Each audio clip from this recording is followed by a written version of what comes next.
A importante vitória de virada sobre o Confiança fora de casa trouxe à Ponte Preta mais uma semana tranquila de preparação antes da próxima partida contra o Anápolis. Com 7 pontos conquistados, a Macaca tem a mesma pontuação do líder Londrina e só não é líder da competição por ter um saldo de gols menor. A gente sabia que era uma partida muito difícil, um adversário muito qualificado. Já tinha jogado antes contra eles quando eu estava pelo CSA. Sabíamos que ia ser difícil sim, mas com a força do nosso grupo, com a dedicação durante a semana, com a tática do professor Alberto Valentim, conseguimos se reajustar no segundo tempo, voltar muito forte para que a gente podia conseguir o resultado positivo e uma grande vitória. A preparação para a partida de sábado começou na manhã de ontem, com foco na recuperação de atletas com problemas físicos, como Danilo Barcelos, Gé e Danley Santos. Danilo foi preservado nos últimos 2 jogos por apresentar um desgaste muscular, mas está liberado para enfrentar o Anápolis. O zagueiro Danley, substituído com dores na coxa ainda no primeiro tempo da vitória contra o Retrô, segue se recuperando e ainda não deve ficar à disposição de Alberto Valentim. Já o centroavante Gé, que vive a maior expectativa de retorno, está recuperado de lesão, treina com o restante do elenco e busca o condicionamento ideal para voltar a ser relacionado. A tendência é que o atacante seja liberado já nas próximas rodadas. Pela 4ª partida da Série C, a Ponte recebe o Anápolis do estádio Moisés Lucarelli neste sábado às 7h30 da noite, e uma vitória aliada a uma combinação de resultados pode colocar a Macaca na liderança da competição. Mas ao contrário do momento positivo dentro das 4 linhas, fora dos gramados, o clube alvinegro tem uma nova preocupação. O ex-zagueiro pontepretano Luiz Raquim acionou a justiça cobrando quase R$600 mil entre salários atrasados e verbas rescisórias. A Ponte foi à FIFA se defender alegando ter os documentos necessários para provar que a dívida seria de R$280 mil, cerca de metade do valor exigido pelo atleta.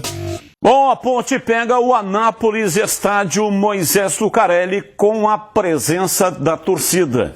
A Ponte enfrentou o Retrô, cumpriu pena imposta por causa de confusões naquele derby do ano passado, quando houve um confronto entre torcedores e polícia militar.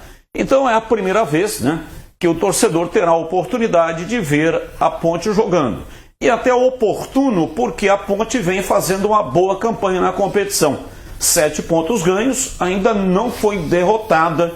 E é um motivo a mais, além da saudade que o torcedor está, a campanha da Ponte que é boa na competição, Sem dúvida, sem dúvida. A Ponte está ganhando corpo na competição, melhorando, dando um passinho de cada vez. Eu acho que uma discussão muito pertinente, além dessa, do que você colocou, é a história dos escolhidos para começar o jogo. Principalmente porque abre uma discussão diante de um primeiro tempo horroroso que a Ponte fez no último jogo. O segundo tempo foi tudo diferente. Então entra esse ou aquele, não é? Eu não mexeria, mas se mexer tá certo também, né? O treinador tá no dia a dia lá. Agora, eu tenho certeza de 2 coisas. O Emerson Santos e o Barcelos vão jogar, que são caras de confiança do treinador. Não adianta, tá?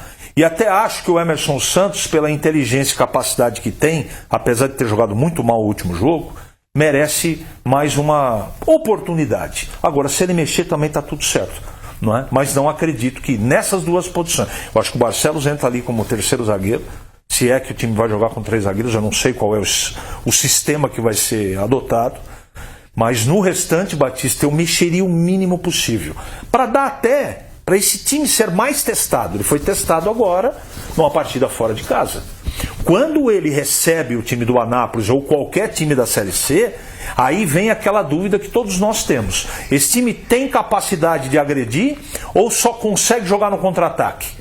Eu acho que a partida contra o Anápolis pode responder essa dúvida. Treinador não gosta de ficar mexendo no time. O Gleger está aqui, foi treinador, gosta de manter uma base e seguir com essa base e mexer o mínimo possível por cartão, por contusão ou até mesmo taticamente, né? Mas fazer mexidas pequenas, nada de muito radical. Agora, o campeonato é muito curto, não tem retorno, é apenas um turno.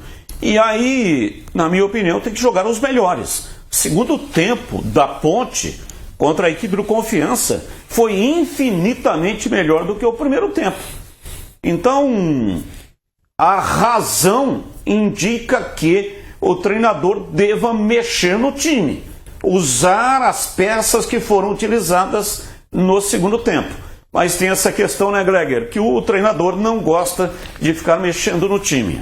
E assim, claro, até com a minha, né, já participei efetivamente na beira do campo como treinador, e realmente é verdade o que você está falando. Agora, vamos fazer aqui uma análise bem rápida.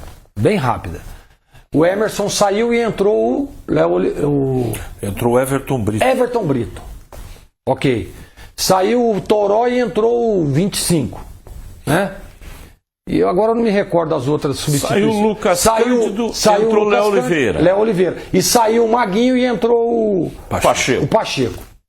Então quer dizer que ele vai ter que fazer ele vai ter que trocar isso tudo de novo. Então ele vai ter que, no lugar do Toró, que resolveu o problema aqui contra o Retrô, vai ter que sair porque o 25 entrou melhor.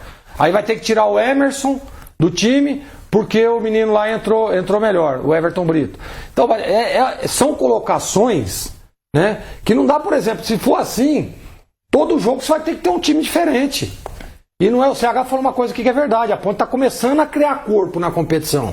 E se você ficar mudando toda hora, aí você não consegue dar entrosamento, você não consegue ter um padrão, não dá. Então, Batista, eu até concordo, né, que o time jogou melhor no segundo tempo, mas ele jogou melhor, ele fez uma substituição, tirando o Emerson,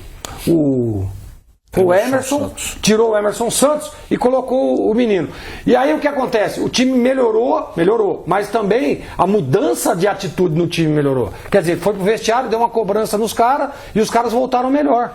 Por isso que o primeiro tempo não foi legal. Eu falava no intervalo do jogo, eu disse, a Ponte parece que foi passear em Aracaju. E teve uma coisa que aconteceu, Glegor, você vai concordar comigo, que foi um reposicionamento dos jogadores. Exatamente. O Serginho veio aqui atrás, o Elvis um pouquinho mais atrás, mas com liberdade para jogar como falso 9, que não estava acontecendo no meio campo. Então não dá para você ficar trocando todo mundo. Porque existe uma coisa no futebol que eu considero muito. Cada um analisa futebol de uma maneira, tá? Eu analiso assim. Cada jogo tem a sua característica, a sua circunstância. O que aconteceu no segundo tempo da última partida não é remédio para o jogo contra o Anápolis. Pode até ser, mas não é uma coisa obrigatória. O Emerson e o que você defendeu está correto, nominalmente.